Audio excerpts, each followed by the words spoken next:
Moi, je défends les droits de l'homme. J'apprends que les quartiers sud sont en train d'être détruits, brûlés, tout.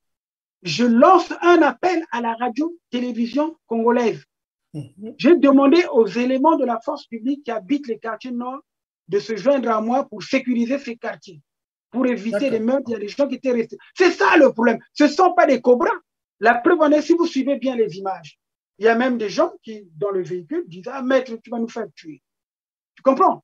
Parce qu'on se bagarrait avec les cobras. On arrachait les arbres.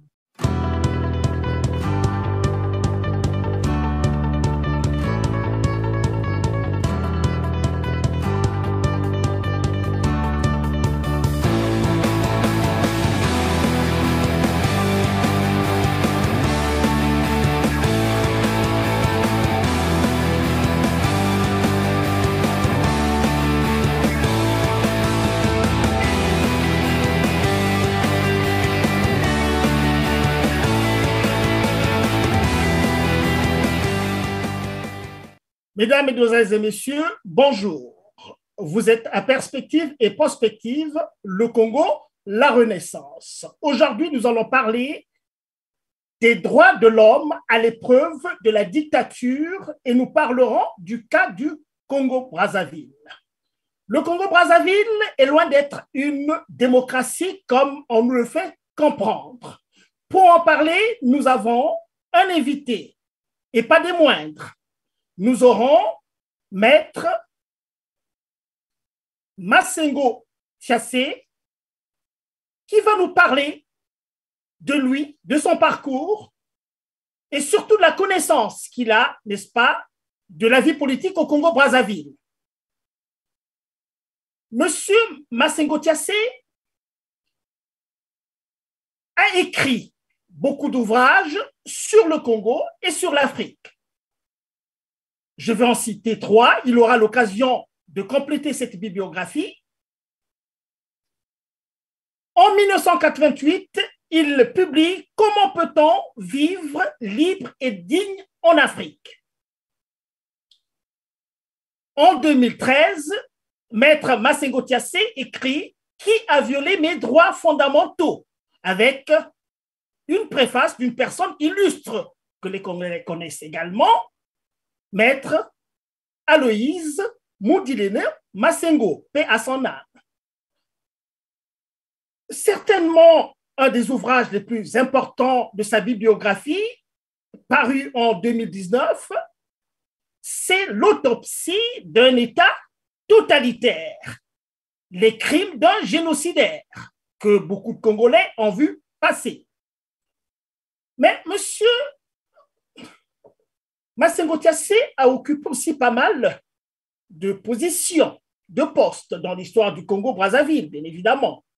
En 1991, par exemple, il est candidat à la primature durant la période de la conférence nationale, qu'on a tous vu, enfin, ceux qui étaient nés à cette époque-là, qui ont suivi la conférence nationale.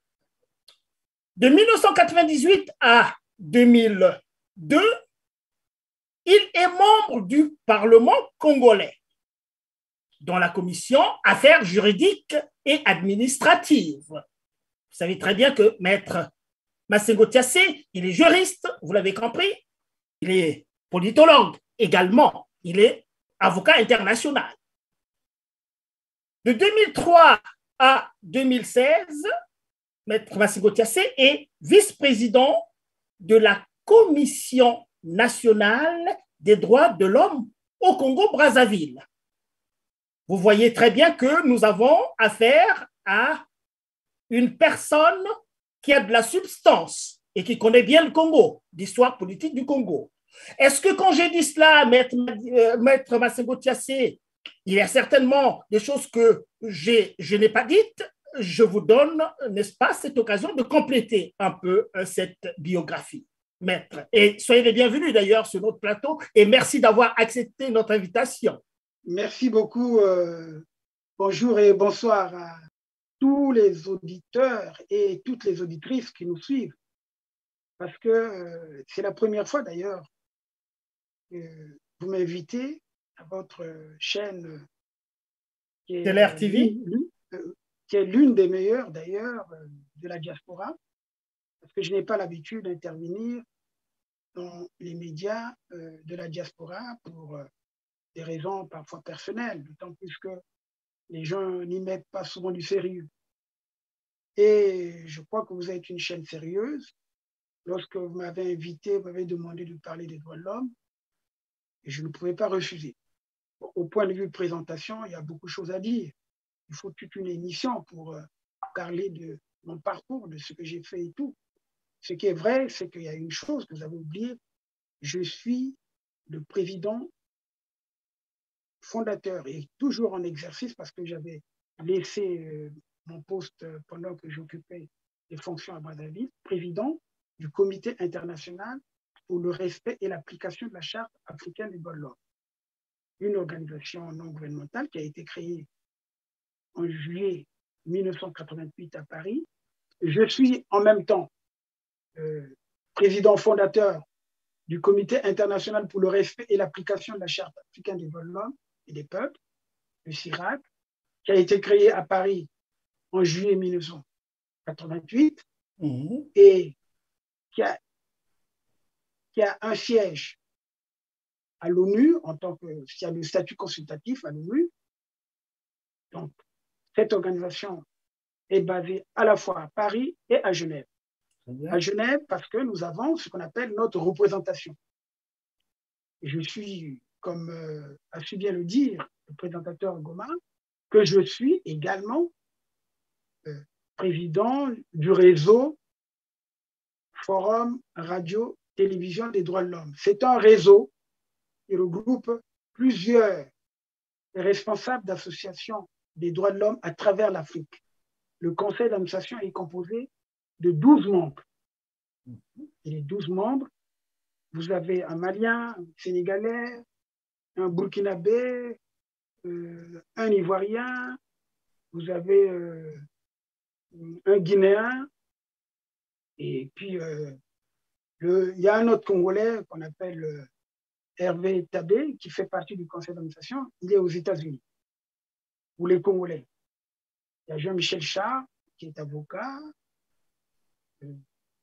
C'est un ami, on est ensemble. C'est avec lui qu'on a créé le Comité international pour le respect et l'application de la Charte africaine des droits de l'homme, qui nous a permis de booster les droits de l'homme. Et c'est le CIRAC également qui a incité le gouvernement français à faire pratiquement le sommet de la bolle. Parce que lorsque mon ouvrage que mon frère Goma vient d'évoquer, comment peut-on vivre libre et digne en Afrique, cet ouvrage a été parrainé par le gouvernement français. À l'époque, le premier ministre, c'est Michel Rocard. Il avait comme ministre de la coopération Jacques Pelletier. Et Jacques Pelletier, il va presque financer l'ouvrage qui a été tiré à plus de 30 000 exemplaires et qui était dans toutes les ambassades parce que c'est un exemple. Étant donné que ce livre, qui a été préfacé par le bâtonnier de l'époque de Paris, Mario Stasi, a eu une grande importance et il y a eu même 2 colloques sur cet ouvrage. Comment peut-on vivre libre et digne en Afrique? Africains, vos droits et vos devoirs. En fait, c'était un guide. Comment les Africains devaient-ils appliquer les droits qui sont énoncés dans la Charte africaine des droits de l'homme? C'était très important. La Charte africaine des droits de l'homme venait d'être, venait de rentrer en vigueur. Et ensuite, on venait de mettre en place la Commission africaine des droits de l'homme. Si vous voulez, les Nations unies avaient demandé à chaque sous-région d'avoir une institution de contrôle, un mécanisme de protection où les citoyens pouvaient s'adresser lorsque leurs droits étaient violés. Voilà, donc c'était très important. C'est très bien, mais continuez aussi, il y a aussi la radio que vous avez mise en place, là je ne l'ai pas mentionné. Vous pouvez, pour nos auditeurs, nos téléspectateurs, toucher un mot là-dessus. Hein. Je crois qu'aujourd'hui, c'est un instrument qui est entre vos mains.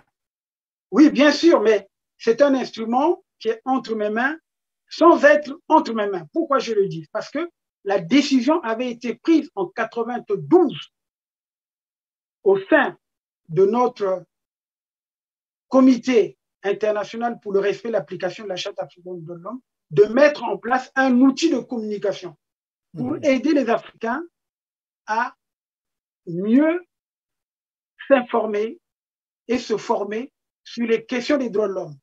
Parce que la thématique des droits de l'homme, souvent, elle est mal perçue, elle est mal rendue. Vous êtes un média, mais vous êtes un média généraliste. Même si vous êtes spécialisé sur la question, si vous voulez, politique, parce que ce qui m'intéresse, c'est ce que vous parlez de la perspective, c'est bien. Mais il faut d'abord éduquer les gens parce que nous allons revenir sur cet aspect, ces lacunes qu'il y a aujourd'hui au Congo. Pourquoi le Congo est maintenant décadent? Parce qu'il y a aussi la méconnaissance des principes. Donc, le manque d'éducation. Aujourd'hui, il y a une certaine perversion de la société. Nous allons peut-être revenir à ça. Donc, très bien. Le forum FRTDH, ça a été une initiative du CIRAC à Genève depuis 1992. Donc, lorsque je suis arrivé en 1991, je voulais, donc après, mettre en place la radio-télévision. On avait des moyens. Parce qu'il faut vous dire que cette radio, en partie, a été financée par le président Kadhafi, qui nous avait reçus 3 fois. Et d'ailleurs, je veux parler de lui, les rapports que j'ai eus avec Kadhafi. Parce que Kadhafi, c'est quelqu'un qui a voulu faire progresser l'Afrique. D'abord, les autoroutes de l'information, c'est lui qui a aidé les Africains. Il voulait également prendre le contrôle de l'Afrique. Et ce sont les dictateurs africains de l'Ouest ou du Centre qui l'ont empêché. Le contrôle, pourquoi? Parce que le président Kadhafi nous a montré sa flotte. La Jamaïria avait la plus grande flotte des avions, pratiquement en Afrique, la plus grande flotte. Okay. Et quand Air Afrique était en difficulté, bon, il nous a demandé, nous étions 2, moi représentant l'Afrique centrale et l'autre représentant l'Afrique de l'Ouest. Il s'agit de Maître Alinou Ouedraogo, qui était à l'époque président de la Cour suprême au Burkina Faso, qui est aujourd'hui avocat. Il a dit, bon, il faut négocier ça au niveau de vos gouvernants pour qu'on me donne la possibilité de racheter, de prendre, c'est-à-dire de renflouer les caisses d'Air Afrique en renforçant le capital de l'Afrique, parce que pour éviter que Air France ne s'accapare d'Air Afrique. Et finalement, c'est le contraire qui s'est produit. Bon. Très bien. Ben, écoutez, nous sommes bien contents. On vous l'a déjà signifié quand vous avez accepté de venir à notre plateau. Nous étions très, très contents et vous l'avez constaté. On a eu un échange là-dessus. C'est qu'il y a du solide là, de par l'expérience que vous êtes en train de dépeindre là. Vous n'êtes pas une personne quelconque. Mais il faut dire aussi ceci, Maître Massengo Tiassé. On va aborder votre condition d'exil, le sens et même l'essence de votre condition d'exil et le niveau d'implication que vous avez eu par rapport au Congo-Brazzaville, parce qu'il y a aussi une certaine dimension assez polémique sur votre personne. On ne peut pas faire l'impasse de cela, Maître Massengo Tiassé. Vous avez par exemple été un critique très acerbe de Pascal Lissouba durant les 5 ans qui ont duré l'intermède démocratique. Et vous avez aussi les postes que je viens de nommer là avec vous, 91 candidats à la primature, de 98 à 2002, membre du Parlement. Mais il s'agit déjà d'un Parlement qui n'est pas démocratique, puisqu'on sait comment est-ce que M. Sassou Nguesso est arrivé au pouvoir. 98, c'est la grande guerre au Congo encore. Hein? Lissouba est parti avec son équipe depuis 97. En 98, ça barde à Bakongo. Il y a un génocide extraordinaire. Et vous êtes membre du Parlement congolais dans la législature de Denis Sassou Nguesso.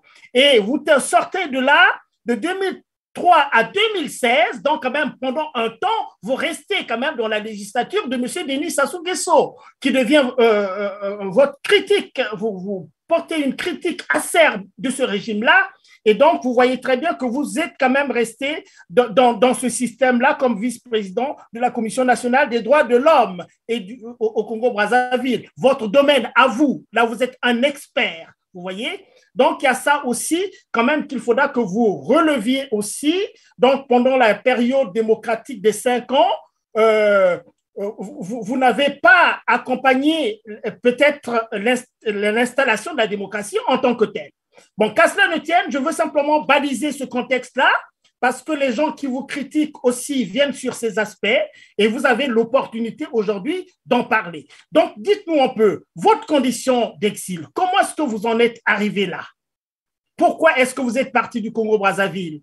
Alors que vous avez quand même essayé d'aider, peut-être, je peux dire comme ça, moi, Georges Goma, que vous avez peut-être aidé Denis Sassou Nguesso à remettre le train sur les bonnes rails. Et qu'est-ce qui s'est passé alors pour que vous soyez parti avec toutes ces occupations que vous avez eues sous ces législatures? D'abord, je vous dis, personnellement, j'ai pris le droit comme règle. Très bien. Et la justice comme niveau. Donc, et je précise, parce que mon plus grand écrivain de la Bible, pour ne pas dire mon auteur, est un prophète, c'est Isaïe. Je lis souvent Isaïe. D'ailleurs, c'est le plus grand juriste de la Bible.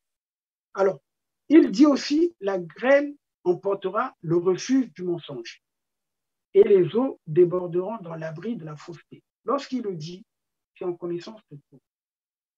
Personnellement, j'ai été attaqué par plusieurs personnes. On continue de m'attaquer parce que les gens ne comprennent pas. Je pourrais même dire, sans être méchant, ce sont des gens qui ne connaissent rien. Parce qu'un défenseur des droits de l'homme, c'est quelqu'un qui ne fait pas la politique politicienne. J'aurais pu rester dans mon petit confort, rester avec ça. Je vous ai dit, vous avez parlé tout à l'heure du président Lissouba, que je connaissais très bien. Je dis bien, puisqu'il a même assisté à ma soutenance de thèse. Lorsqu'il était à l'UNESCO, je partais souvent le voir. Et je vous dis aussi que lorsque je préparais ma thèse, dans ma thèse, il y avait un chapitre sur la science et la technologie qui devait aider au droit au développement. Comme il a pris ça comme d'ailleurs, plus tard, comme sujet de sa campagne. Mais en fait, c'est parti de quelque part. Il faut que je vous le dise. Ceux qui ont lu ma thèse peuvent voir cette notion que je parle, la science et la technologie, pour faire évoluer justement ce qu'on appelle aujourd'hui le développement durable. J'ai fait une thèse importante de plus de 780 pages, doctorat d'État. Alors, je vous dis que pour moi, ce sont les principes qui comptent. Je fréquentais Pascal Lissouba, on discutait. J'avais vu qu'il y avait le fou dans les explications qu'il me donnait sur les premiers assassinats et tout. J'ai compris que là, tous les protagonistes... Soyez précis, maître Massengo Tiassé, les premiers assassinats, c'est donc Matsokota, Pouabou et Massiome. Hein? C'est cette situation-là que... On en parlait. Peut-être on va développer ça. Parce que oui, mais ce n'est pas le but. Hein? Ce n'est pas le but. Ce n'est pas le but. Voilà. Justement, c'est parce que pour mieux faire comprendre cette nouvelle génération, il faut qu'ils arrivent à comprendre que leur histoire a été occultée. Et d'ailleurs, ce qui sera intéressant, c'est de comprendre pourquoi on est arrivé à cette situation, parce qu'il y a eu beaucoup de mensonges. Beaucoup de mensonges. À la conférence nationale, vous avez dit, je me suis présenté, mais je me suis présenté parce que, en fait, c'est en réponse à certains aspects que j'ai entendus. Moi, je suis arrivé en retard à la conférence nationale. Lorsque j'ai vu les documents élaborés et tout, un certain nombre de choses, notamment la charte des droits et des libertés, j'ai dit dans cette charte, il manque quelque chose. Cette charte est déclaratoire. Il fallait, quand vous parlez de charte, quand on parle de charte, il faut qu'il y ait un mécanisme de protection.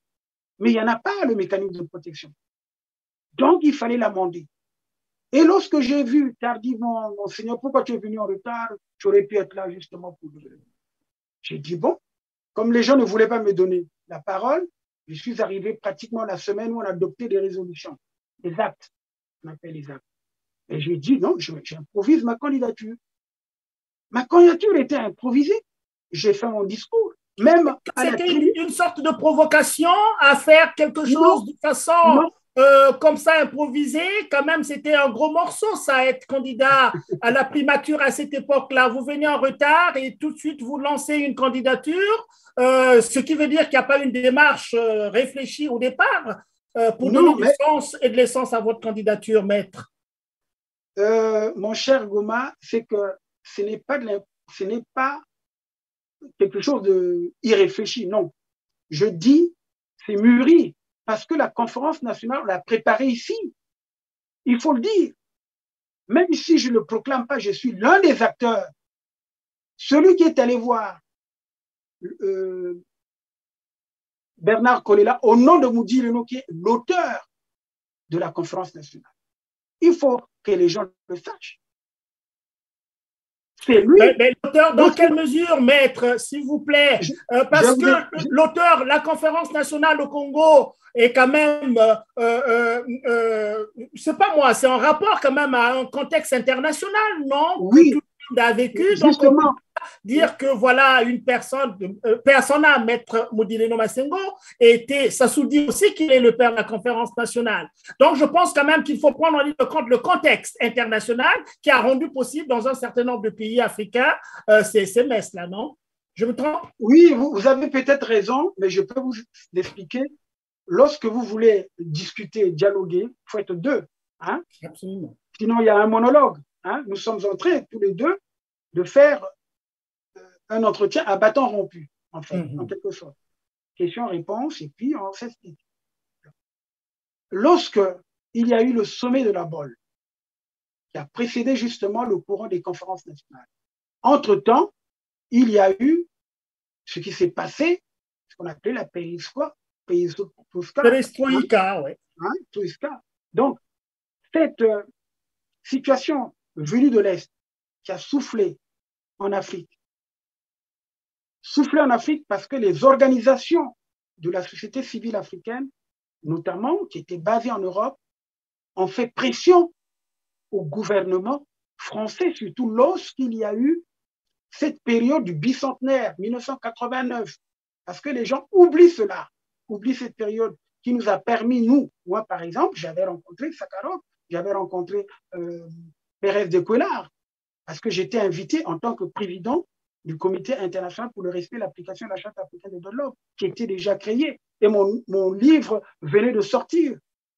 Et la presse en parlait. Et j'étais constamment invité à RFI par Philippe Lemarie. Et Christophe Boisbouvier, à l'époque, il était stagiaire. Il venait de rentrer. Ça, je vous le dis. Hein? Bon, maintenant, nous avons saisi cette opportunité. Entre-temps, Maître Moudi Leno, parce que la France organise également aussi les oppositions. Bakouma disparaît de la circulation. On ne l'a pas vu, hein? Ça, je vous le dis. Donc, celui qui était présent sur le terrain, c'est Maître Moudi Leno. Pour ceux qui connaissent, ceux qui ont à peu près aujourd'hui plus de 50 ans ou 60 ans, doivent connaître que Moudi Leno a commencé à faire des réunions. Il avait une équipe. Et dans cette équipe, effectivement, il y a les Boukadia. Je vous le dis. Bon, donc, il y avait Maïma Mbemba, il y avait Lazare Massengo, il y a bien d'autres. Bon. Moi, ma mission, c'était quoi? Rentrer en contact avec Bernard Koulila. Je suis allé le voir 2 fois.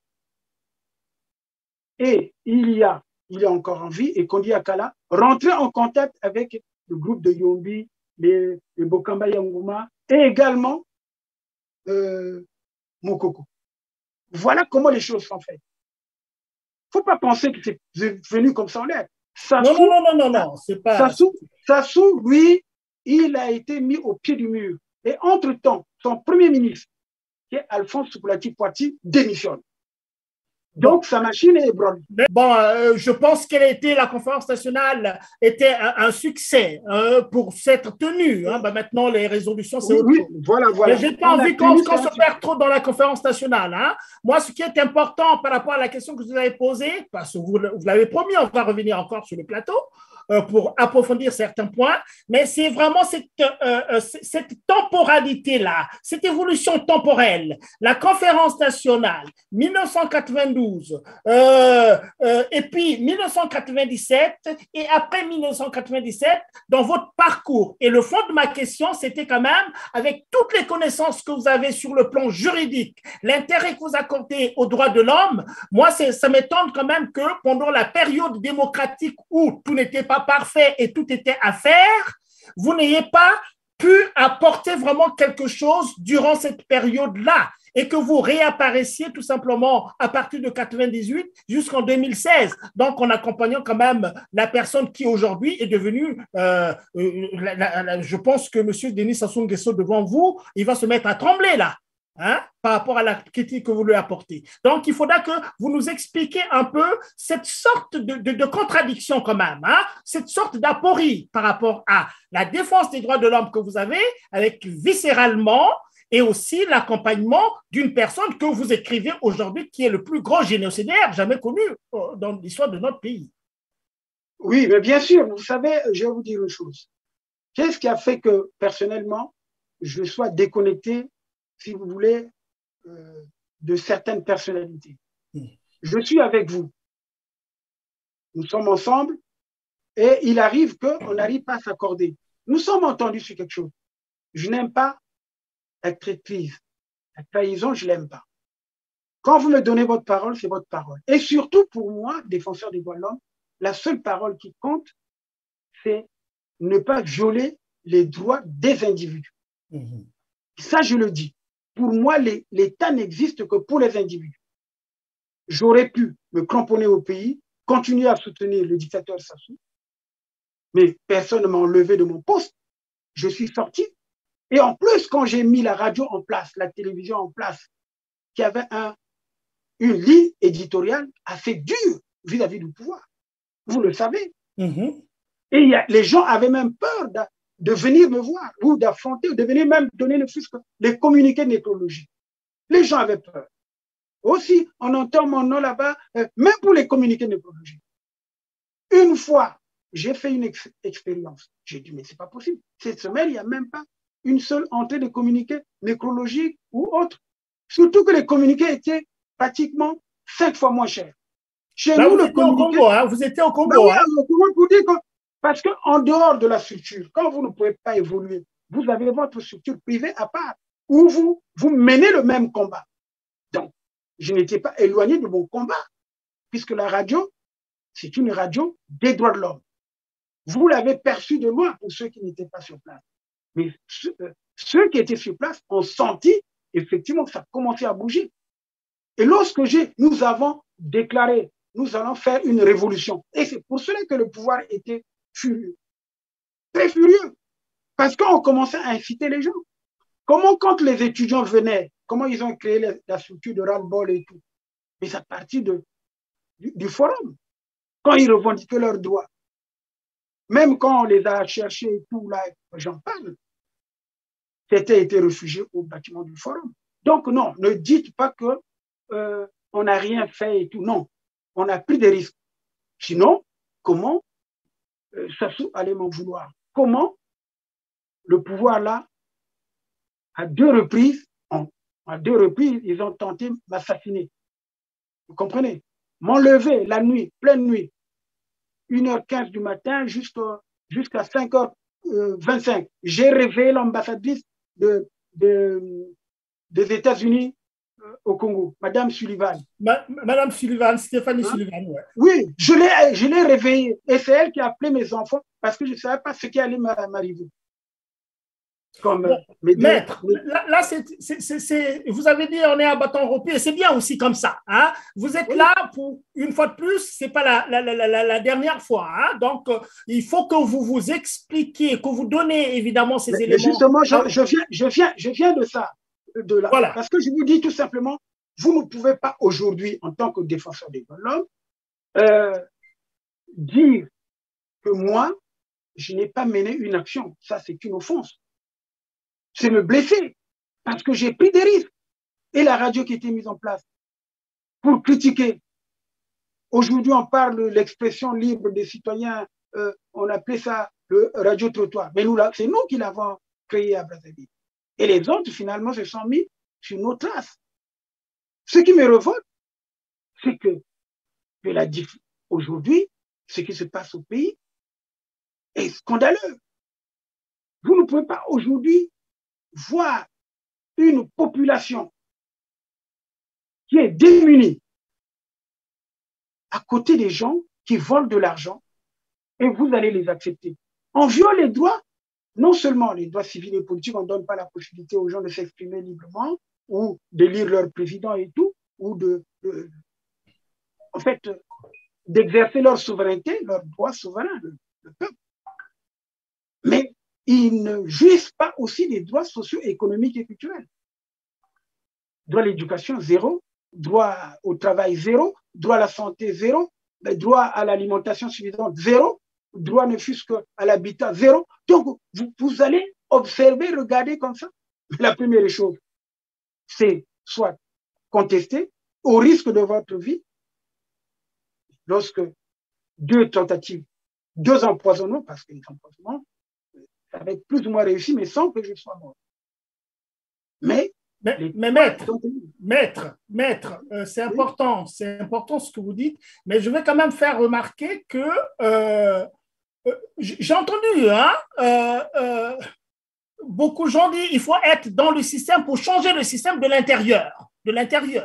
Et j'ai tendance à penser que ça aurait pu être votre cas, puisque connaissant la nature du système de M. Denis Sassou Nguesso, et que vous êtes quand même resté 17 ans. Quand je fais le calcul, c'est 17 ans quand même que vous êtes resté dans le système. Si je prends de 2098 à 2002 et de 2003 à 2016, quand même, c'est beaucoup de temps dans le système.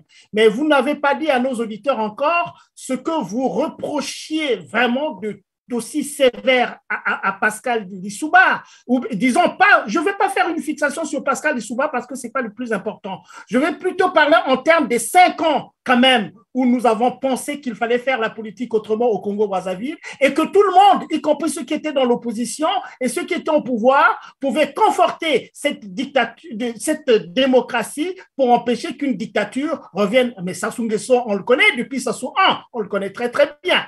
Et puis quand il fait sa guerre, il y a des éléments quand même. Le fret qui est parti du Bourget pour Franceville et machin. Donc, il y avait des éléments pour montrer que Denis Sassou Nguesso ne venait pas pour continuer la démocratie, mais pour la briser. Vous voyez? Donc, dites tout simplement. Et puis, on va passer à autre chose, comme on est passé par là parce que c'était. Non, mais vous avez raison. Vous avez raison d'évoquer cette situation. Mais je vous dis, est-ce que moi, j'étais au secret du Dieu pour savoir que Sassou, finalement, était en train de nous rouler? Parce qu'il était là, comme le lièvre. Et je le dis souvent, c'est le lièvre qui s'est transformé en renard. Vous comprenez? Le lièvre, il a trompé tout le monde lorsqu'il a fait son discours. Vous vous souvenez, de novembre 92 au boulevard. Lorsque la Constitution est violée, les démocrates ne doivent pas les accepter. Ne doivent pas l'accepter. C'est une très bonne chose.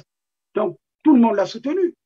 Et d'ailleurs, celui qui a commis la maladresse de le porter encore, c'est Lissouba lui-même. Parce que… Dans quelle mesure? Mais lorsque il a accepté de gouverner ou de faire l'alliance avec lui, cette alliance que Christophe Mukwege va même dire qu'on lui a arraché ça à la nuit, on l'a appelé de nuit pour aller signer l'accord. Il s'est confié, son fils est là, il peut le dire, puisque quand Christophe Mukwege se confie. Les Congolais ont tendance à prendre à la légère parce qu'en 92, l'accord Lissouba et Sassou Nguesso, qui avait la machine politique au Congo-Brazzaville, soutenue par Elf, on connaît les Taralo tout autour. On connaît aussi que Lissouba a bénéficié de Elf dans sa campagne. Et donc, il y a un contexte quand même assez pressant. Et puis quand Lissouba certainement accepte de faire l'alliance avec Denis Sassou Nguesso, que moi personnellement j'ai critiqué, que je n'en voulais pas personnellement aussi, j'étais pas un gamin à l'époque. Et puis aussi, la période démocratique, c'était pas quand même continuer à se battre les uns avec les autres. Mais il s'est trouvé quand même que quand Lissouba a compris que le jeu de Denis Sassou Nguesso, bon, il a pris les décisions qu'il a eu à prendre à l'époque où Sassou s'est fâché pour aller rejoindre Kolela, quand même. Donc, on ne veut quand même pas trop tout dire à Lissouba que c'est toi qui as fait revenir Sassou Nguesso parce que tu as fait un accord avec lui. Non, il n'y a pas que lui. Non, il n'y a pas que lui. Le départ, non, il ne faut pas vous culpabiliser. Voilà. Comme moi-même, je ne me culpabilise pas. La faute est partie de la conférence nationale. C'est pour ça que je vous ai dit, pour revenir à ma déclaration, moi, je suis parti avec un principe que tous ceux qui avaient dirigé sous le mono, qui étaient déclarés fautifs, par exemple, qui ont commis des crimes de sang ou des crimes économiques, devaient être mis à l'écart pendant 5 ans. Les gens ont hué sur moi, crié intolérant. C'est comme ça que vous défendez les droits de l'homme. Mais oui, mais il faut des mesures conservatoires. J'étais le seul à imposer les mesures conservatoires. Parce que vous n'allez pas mettre du vin nouveau dans des vieilles outres. C'est biblique. Nous venons de laver les mains. Et laissez maintenant cette nouvelle génération diriger. Mais qui n'était pas avec Sassou Nguesso, là, maître? C'était le parti unique. Donc, quand on voit tous les classiques, tous les hommes politiques de l'époque, maître, tous les hommes politiques de l'époque, il faut les compter sur les doigts pour dire que toi, tu as travaillé avec Sassou, on te met à l'écart. Sinon, ça ne fonctionnerait pas, maître, aussi. Non, ça allait fonctionner. Okay. La réalité des faits, c'est quoi? Mais vous avez des gens comme Bungu Tsati, Marc Mapingu qui nous a quittés, vous avez les Ndoba, vous avez pas mal de jeunes auprès du président Pascal Lissouba. On les formé les gens, même ici.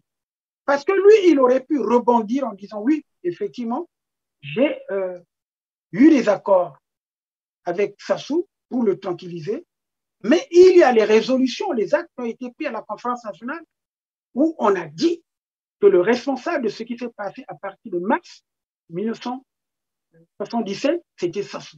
Donc, il laissait le système démocratique évoluer et Sassou allait être en difficulté.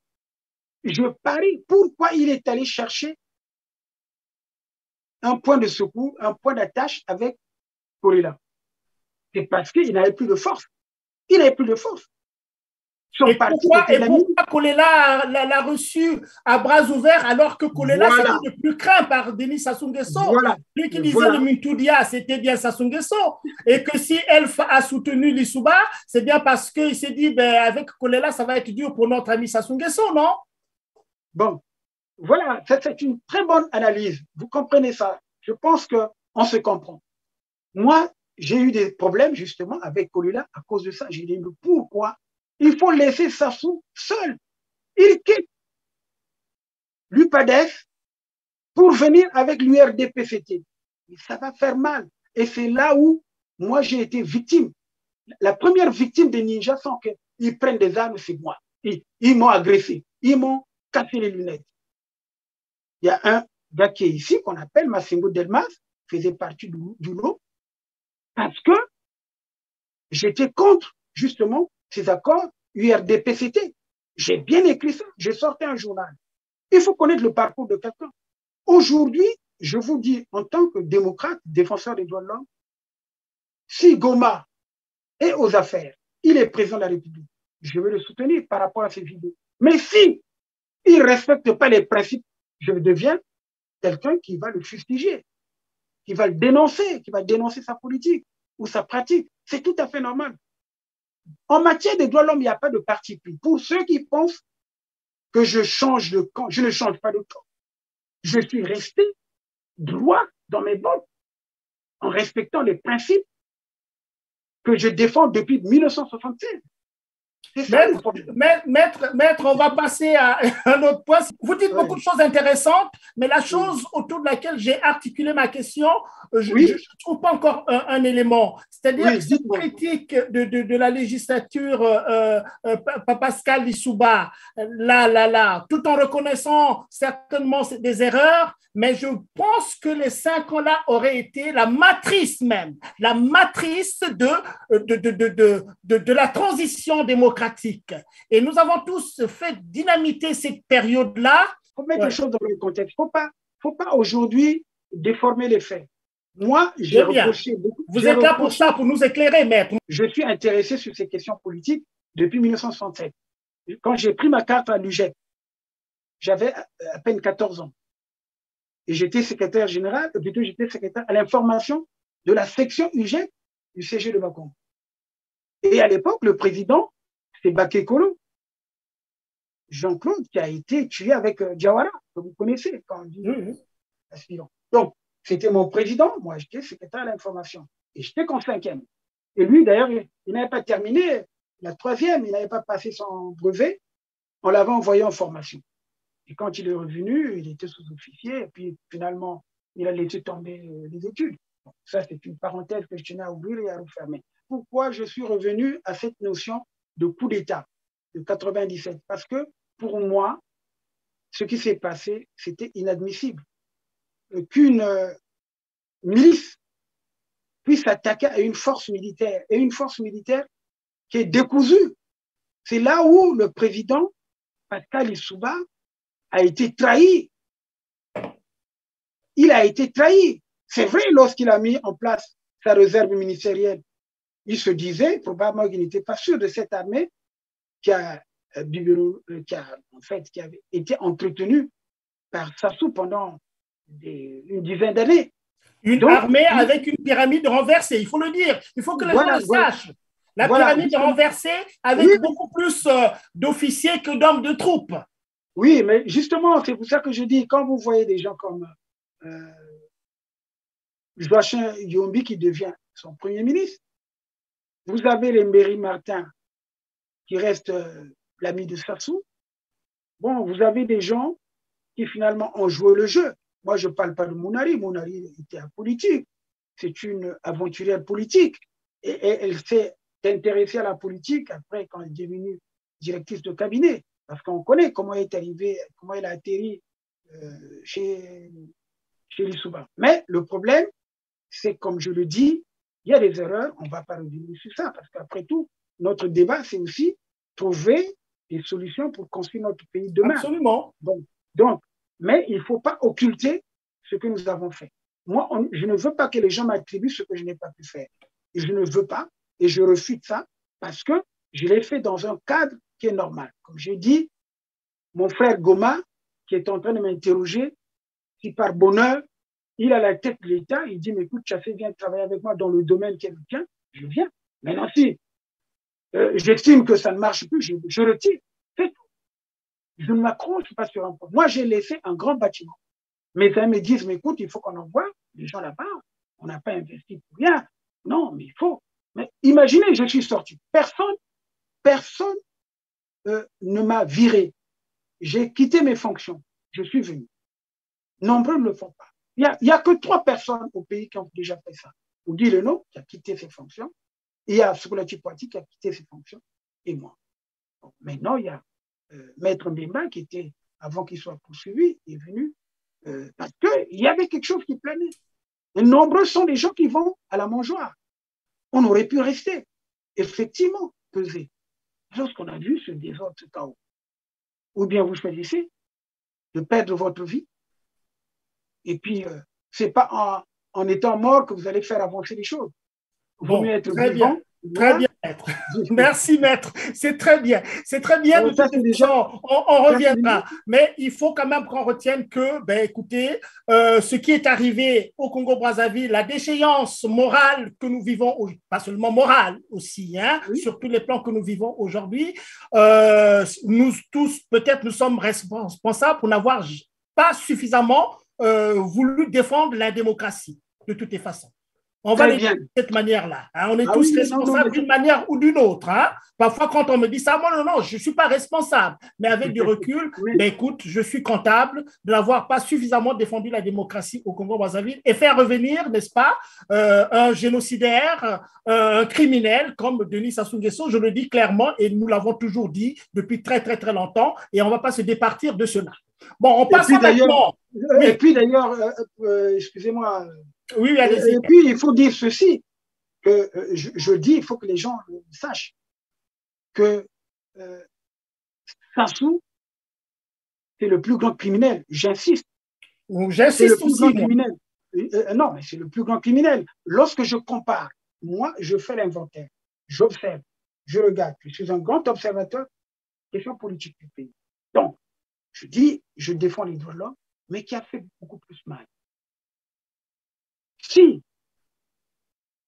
on compare, mais c'est Sassou.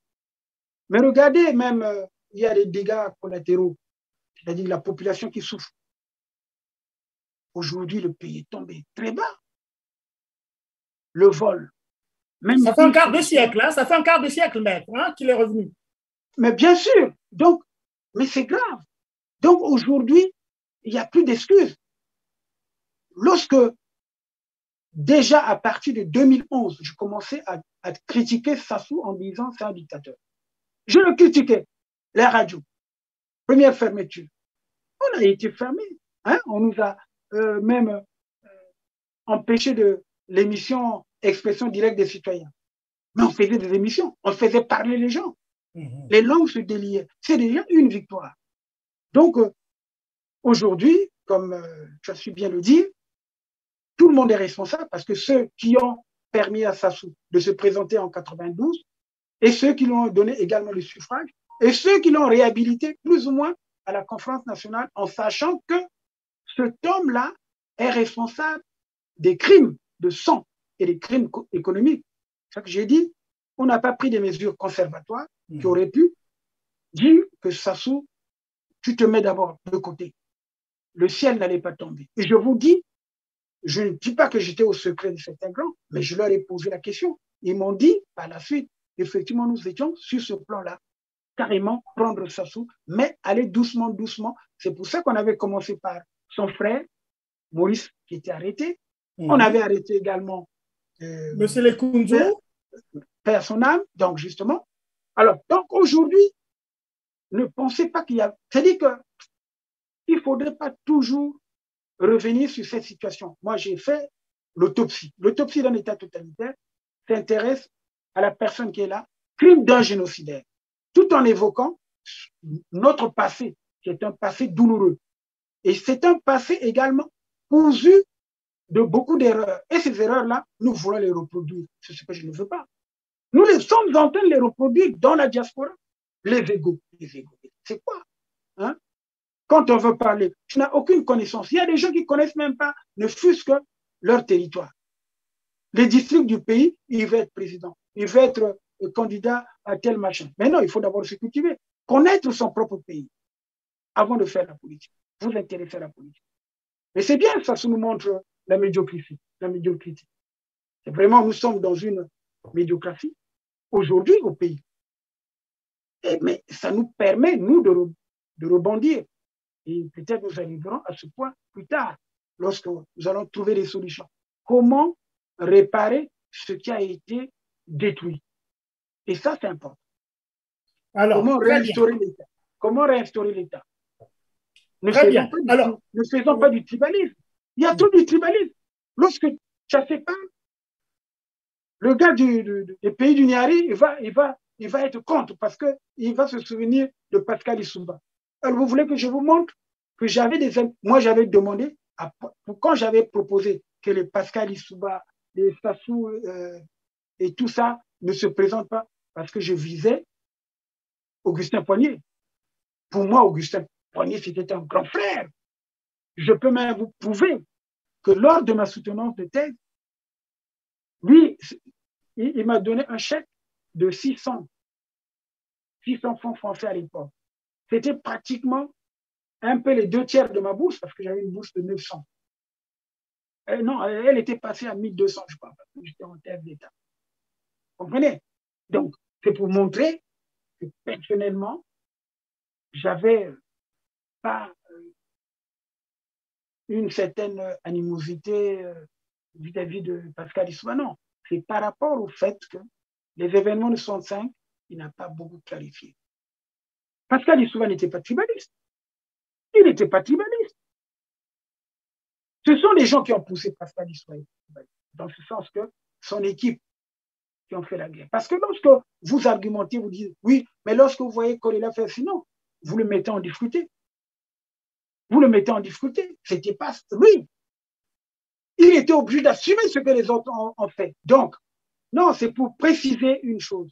Le complot était ourdi parce qu'il y avait des gens qui étaient manipulés par les Occidentaux. Youlou a eu un problème avec son archevêque depuis le Cameroun, où il était prêtre, et celui qui deviendra archevêque, Michel Bernard, était aussi prêtre. Ça, c'est un débat, on peut vous expliquer. Parce qu'il faut que les gens écrivent notre histoire. Youlou a été torpillé dès le départ. Et maintenant, le syndicat chrétien a été manipulé par l'archevêque. Et entre-temps, il fallait trouver quelqu'un qu'on devait remplacer. Et celui qu'on devait remplacer, c'est qui? Il n'y a pas longtemps qu'il est mort. C'est Paul Kaya. La France même était d'accord pour que Paul Kaya remplace le président Fulbert Youlou lorsqu'il va tomber. Et ce n'était plus le cas. Et entre-temps, c'est Massamba Deba qui va se préparer avec ses hommes et tout. Donc, voilà. C'est un véritable coup d'État, là, le 15 août. Mais en fait, en évoquant cela, c'est quand même pour, quand on a évoqué la question du tribalisme, comment est-ce qu'on l'a vécu, c'était pour montrer quand même que les deux premiers présidents du Congo, l'abbé Fulbert Youlou et le président Alphonse Massamba Deba, étaient du Sud. Et c'est quand Marien Ngouabi vient que les gens autour ont quand même mis en place une autre vision, n'est-ce pas, de la conservation du pouvoir. Et le clou de cela, c'est quand même à la mort de Marien Ngouabi, quand on entend dire des choses, mieux vaut perdre un couillou que de perdre le pouvoir. Et que oui, là, le pouvoir du Nord a été scellé. Hein, est-ce que vous pensez, oui, je voulais dire, est-ce que vous pensez que pendant la gouvernance de Youlou ou de Massamba Deba, il y avait du tribalisme? Dites-moi s'il y avait du tribalisme. Dites-moi seulement s'il y avait le tribalisme. Je peux me tromper, mais oui, je ne pense pas. Je ne pense voilà. pas. Je peux me tromper, mais je ne pense pas, parce que c'est pourquoi je vous ai dit, mais Youlou a été chassé par les gens du Sud. Voilà. Hein? Donc, voilà, mais justement, pour revenir à ce point, et parce qu'à un moment donné, nous sommes tous des ingrats. Youlou a fait former Pascal Lissouba. Et d'ailleurs, c'est ça qui a rendu furieux beaucoup d'autres étudiants de l'époque, quand il lui a permis de faire sa thèse. Moi, j'ai tous ces décrets. Tous ces décrets, je les ai. J'ai la documentation. C'est pour ça que je ne parle pas en l'air. À quelle période Youlou a signé le décret pour dire il rentrait, quand il avait eu son diplôme pratiquement d'ingénieur, il dit non, non, non, tu es tellement bon, parce que lui, il a fait l'agriculture. Il était le premier ministre de l'agriculture, pratiquement de la période de la loi cadre. Quand Opango est premier ministre, le tout premier ministre du Congo, c'était Jacques Opango. Et il avait comme ministre de l'agriculture Fulbert Youlou. Et Fulbert Youlou va repérer Pascal Lissouba. Et lorsqu'il est président, il dit non, rentre pas encore, repars pour faire ta thèse. Il est allé faire sa thèse. Mais c'est le même Pascal Lissouba qui va faire emprisonner Youlou. Il aurait pu calmer les gens, il était premier ministre. Vous voyez, vous comprenez tous ceux qui sont morts, tous ceux qui ont subi au pays parce qu'ils ont quelque part failli. Quelque part. Moi, je le dis, je vous le dis, Dieu m'entend. Avec la bienveillance de Tata Beïda, je n'ai pas fait du tort à quelqu'un. Si j'avais fait le moindre tort à quelqu'un, je ne vais pas vous parler, je ne vais pas vous connaître. Et ça, je le dis. Parce que vous ne pouvez pas faire du tort à quelqu'un. qui vous a fait du bien. Maître, vous dites quelque chose que je n'avais jamais entendu là. Oui, que j'ai entendu. Pascal Lissouba qui fait enfermer Youlou. C'est lui qui était Premier ministre avec Massamba Deba comme président de la République. Donc, le Premier ministre n'est pas assujetti aux injonctions du président, non? Ah non, mais non. Tu portes à croire que c'est le Premier ministre, même si c'est le président, mais lui, il aurait pu s'opposer. C'était une équipe. C'est une équipe.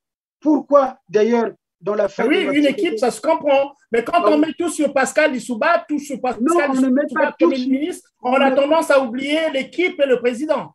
Non, mais voilà. C'est pour ça que quand les gens m'ont dit, oui, pourquoi Ndalaga n'a pas pu s'exprimer, Ndalaga, il s'est exprimé à la conférence nationale en disant les affaires de Matsokota, ils étaient trois. Il y avait un tel qui était chargé de prendre l'autre, un tel qui était chargé de tel groupe. Donc, ils étaient en trois groupes. Bon, les choses ne sont pas clarifiées. Au moins, nous, essayons de clarifier les choses sans être dans le fanatisme. Nous sommes des gens instruits, intellectuels. Donc, nous devons rendre au public ce qui a été caché, ce qui a été falsifié. Parce qu'aujourd'hui, tel que nous sommes en train de cheminer, on est en train d'abrutir. Nous sommes, très bien.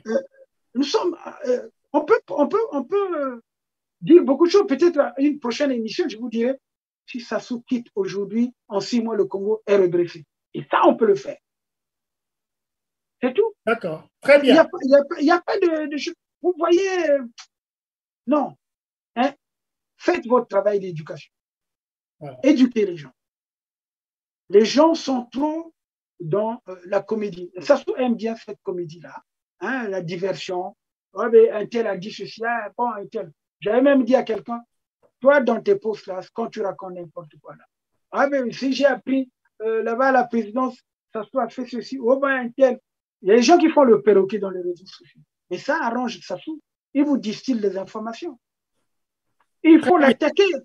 Quand vous sachez, avec des émissions comme celle-ci, vous posez le problème. Vous dites, ah non, non, non, on m'a découvert. Mais Sassou a publié un ouvrage, Le fleuve.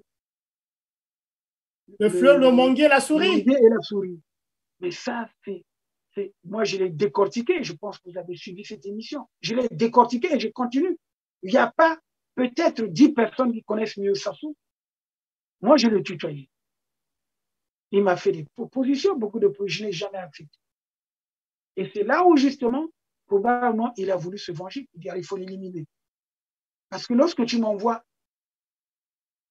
des contingents, la première fois chez moi, plus de 100 et quelques, la deuxième fois, près de 200, dont Dengue lui-même, dans mon domaine à Mayanga, pleine nuit, j'ai eu la vie sauve. Les 2 fois, j'étais sur place. Alors, quelqu'un qui est protégé comme ça, on ne peut pas vouloir dire que ce gars-là, entre-temps, il a tué les matsonistes. Regardez, je vous dis une chose. C'est nous-mêmes qui faisons parfois, qui avons la mauvaise foi. Regardez, il y a Lusaku qui a écrit un livre sur le génocide. Vous l'avez lu, hein? Oui. Bon, vous l'avez lu, mais tout ce récit qu'il fait, mais c'est moi qui l'ai sorti du coin où il était, mais il ne me cite pas. Vous comprenez? Malhonnêteté intellectuelle. Bon. Voilà. Mais ce gars-là, même quand les gens disaient que voilà, Maître est allé tuer les matsonistes, lui, même dans ses écrits, il aurait pu porter un démenti en disant oui, mais c'est lui qui nous a sortis. Sa mission, c'était nous sortir, nous tirer l'affaire. Voilà, voilà. Ben oui, mais quand vous dites ça, maître, il y a quand même, puisque vous l'évoquez là, moi je ne l'avais pas pensé, mais il y a des images durant cette période très, très, très difficile. On vous voit sur le terrain aussi, hein, on vous voit sur les terrains, dans des quartiers quand même autour, dans une situation évidemment qui n'est pas une situation normale. Là, hein? Mais oui, mais justement, c'est pour ça que je dis, vous êtes un intellectuel, mais c'est la situation de quelqu'un qui est dans l'action. Comme l'a été Bernard Kouchner. Il est médecin, on l'envoie au front, il va. Moi, je défends les droits de l'homme. J'apprends que les quartiers sud sont en train d'être détruits, brûlés, tout. Je lance un appel à la radio-télévision congolaise. J'ai demandé aux éléments de la force publique qui habitent les quartiers nord de se joindre à moi pour sécuriser ces quartiers, pour éviter les meurtres. Il y a des gens qui étaient restés. C'est ça le problème. Ce ne sont pas des cobras. La preuve en est, si vous suivez bien les images, il y a même des gens qui, dans le véhicule, disent « Ah, maître, tu vas nous faire tuer. » Tu comprends? Parce qu'on se bagarrait avec les cobras. On arrachait les arbres. Vous avez vu l'image de l'enfant qu'on a sauvé? Non. Il ne faut pas tronquer l'histoire, il ne faut pas tronquer les faits. C'est une image d'un homme courageux qui est allé sur le terrain, arracher les armes des gars qui pillaient, renverser l'essence qu'ils avaient pour brûler les maisons. Mais non, la personne qui fait ça pour vous, vous détournez la situation pour lui, non, voilà. Non, mais les gens disent ça, peut-être, vous savez très bien que tout ça, à partir du moment où, peut-être, maître, mais vous savez, moi, j'adopte votre méthode aussi à bâton rompu, mais ce n'est pas pour vous et moi qui discutons, mais c'est pour ces gens vos détracteurs aussi, et la lanterne… Mais il y aura toujours les détracteurs. Voilà, mais il faut quand même comprendre, maître, que vous êtes resté quand même dans cette législature de Sassou Nguesso, même si c'est des postes où vous allez défendre des gens, mais vous êtes quand même senti un peu touché, stable dans une telle moi je le dis, 17 ans. Moi, donc vous avez votre part de responsabilité là-dedans. C'est la mauvaise foi. Okay. C'est la mauvaise foi, uniquement la mauvaise foi. J'étais à la commission des droits de l'homme en tant que deuxième vice-président de la Commission nationale des droits de l'homme. Je n'étais pas, non seulement je n'étais pas président, mais les statuts de notre commission me permettaient d'être autonome, indépendant. Pourquoi on n'a pas beaucoup fonctionné? On ne nous a pas donné les moyens de faire notre politique. Quand nous étions là, nous visitions les prisons. Nous allions dans des commissariats, des PSP, sans autorisation. Quand le commissaire nous voyait qu'il y a une situation, ce que le procureur aurait pu faire. On voit seulement, avec le véhicule noir que j'avais, on arrive, ah non, c'est une autorité, parce que je suis un corps constitué. Et je fais partie des corps qui doivent être respectés, qui doivent faire appliquer les lois correctement. Donc, c'est normal, le travail que nous avons fait. Nous étions souvent dans les maisons d'arrêt, dans les commissariats, dans les hôpitaux, pour voir comment on garantissait les droits. Donc ça, la dernière question, maître. Et puis, vous voyez très bien que la prochaine fois, on va parler du système de l'aporie ou la contradiction apparente qu'il y a entre l'État dictatorial en ce moment et l'usage ou l'instrumentalisation de la démocratie. Vous êtes bon là-dessus et nous reviendrons là-dessus. Et puis nous reviendrons aussi, nous donnerons un éclairage sur, en fait, les élections qui viennent de se passer. Aussi, vous pouvez nous donner, on peut ou ne pas en parler, c'est comme non, on va en parler. Non. Mais c'est la réalité politique. Hein, on n'occulte aucune question. On n'occulte aucune question. Aucune question. Très bien. Aucune question. Et puis voilà, tout à fait. Et puis aussi, on va prendre la prochaine émission autour de cela, toujours dans votre intérêt et notre intérêt pédagogique, parce qu'on s'efforce quand même de faire comprendre. Quand on est au Congo-Brazzaville, les gens sont comme frigorifiés, les gens sont comme conditionnés. Les gens sont comme, et ça peut se comprendre, hein, avec les intimidations, l'usage exacerbé des instruments de répression de l'État, on le voit très, très, très bien. Donc, on peut comprendre aussi les gens qui sont au Congo-Brazzaville, qui sont à portée des canons de M. Denis Sassou Nguesso. Et puis, on va parler aussi de la prospective, quand même, c'est très important. En fonction de la réalité présente, est-ce que le Congo, la nation congolaise, est toujours possible? On va, n'est-ce pas, échanger autour de ça. Et je vous demanderai aussi s'il y a d'autres aspects importants qu'on va mettre sur la table, ça sera la bienvenue. Alors, ma dernière question, maître, pour aujourd'hui, qu'est-ce qui vous a fait fuir le Congo concrètement? Le point tournant, c'est quoi? Quel est l'événement précis qui vous a fait fuir le Congo pour mettre votre corps à l'abri? Mais c'est le fait que j'étais déjà en danger, je l'ai dit. 2 empoisonnements, je m'en suis tiré. Mais lorsqu'on vous menace, vous voyez par exemple, lorsqu'on est venu m'attaquer la première fois, on a ravi le matériel d'émission. Ça se passe au moment où pratiquement Parfait Kolela était en résidence surveillée. J'étais bloqué. Ça, tout le monde le sait. Et une semaine après, avant le référendum, avant d'annoncer les résultats du référendum, on voulait m'enlever, me tuer. C'est le 31, la nuit du 30 au 31 octobre 2015. Et c'est la même journée que Paulin Makaya a failli être enlevé. Il a fui. Hein? C'est le même jour. Et quand ils sont venus la nuit, il y a même les gens qui disaient peut-être Paulin Makaya s'est caché ici, il faut qu'on fouille toute la maison. Moi, je les entendais. J'étais à l'air libre. Mon cher Goma, tu connais l'invisibilité chez nous, ça existe. Hein?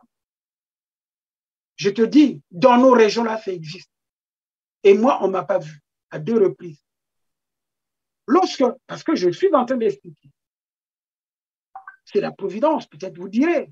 Il y a aussi le cardinal, c'est sa maison là-bas, au forum. Puisqu'il a un sanctuaire là-bas. Hein? Oui, il y a un endroit, tu peux venir te recueillir. Hein? Mais je dis simplement ceci, ma vie était déjà en danger.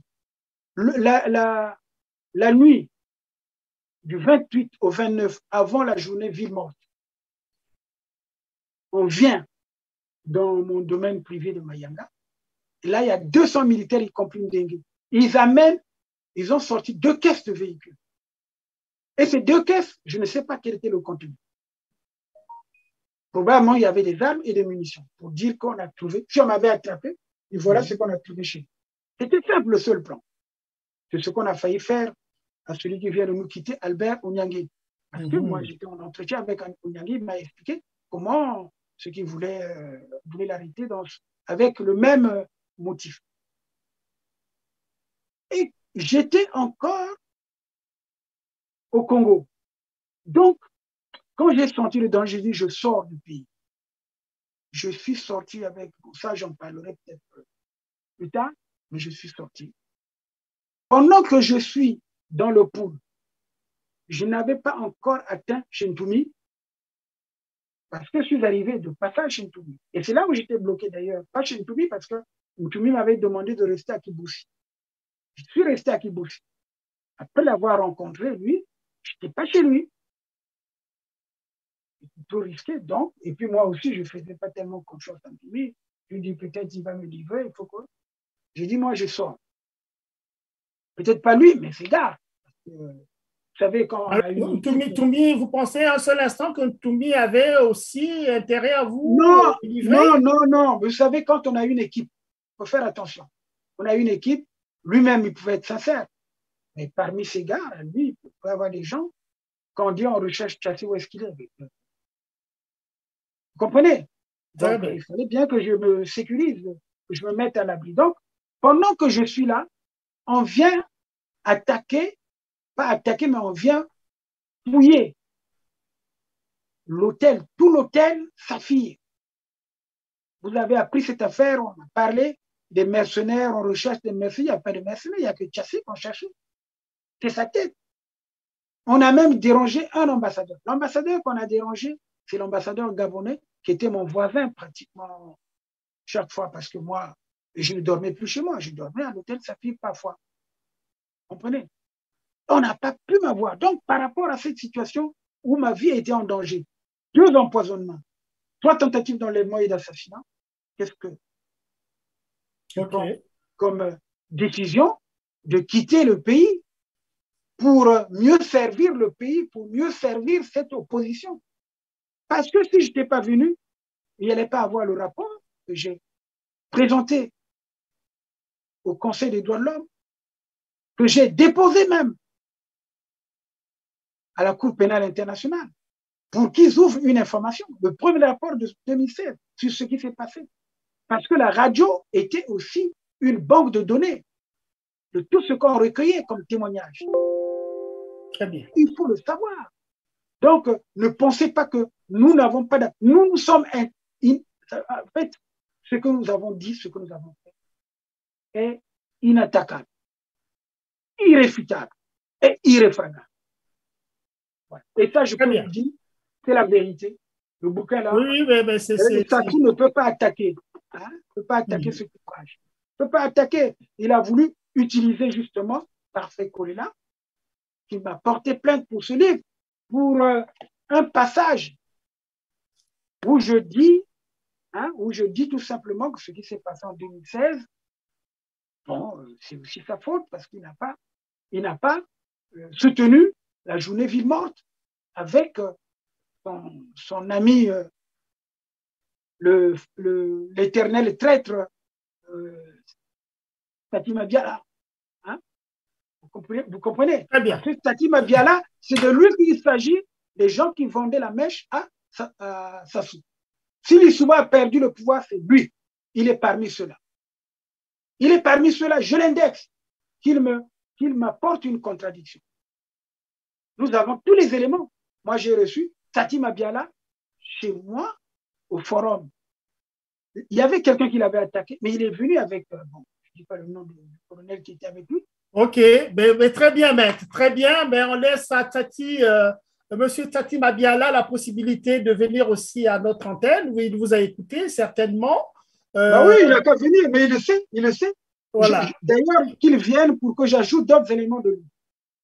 Très bien, très bien. En ce moment, Tati Mabiala est le chef de l'opposition, d'une certaine opposition. Quelle opposition, quelle opposition, quelle opposition. Très bien. Quelle opposition, hein? Il a eu le mérite de venir parler une fois au forum, alors que c'était un outil qui était à eux. S'ils avaient renforcé cet outil, ne fût-ce que par les messages politiques forts, étant donné qu'ils étaient privés des moyens de communication. Mais ce moyen de communication était à eux, parce que nous ne diffusions pas les informations du PCT, parce qu'on ne voulait pas diluer notre message. Nous n'étions pas une radio-télévision généraliste, non. Nous avons choisi notre camp. Quand vous choisissez la vie, c'est la vie. Vous ne choisissez pas la vie et la mort, non. Les deux ne marchent pas ensemble. Les droits de l'homme, c'est la vie. Donc, ceux qui m'attaquent en disant n'importe quel cas, moi, je les ai tous pardonnés. J'ai dit, ceux qui vont encore me critiquer, ils apportent des preuves. C'est tout. Sinon, c'est la méchanceté pour rien. C'est la haine. Ou bien parce que vous êtes jaloux de ma réussite. Il y a des gens qui ont dit, par rapport à ma formation, par rapport à ce que j'ai fait, qui ont dit, la radio forum, c'est Sassou, mais Sassou même s'est posé la question. D'ailleurs, je peux le dire.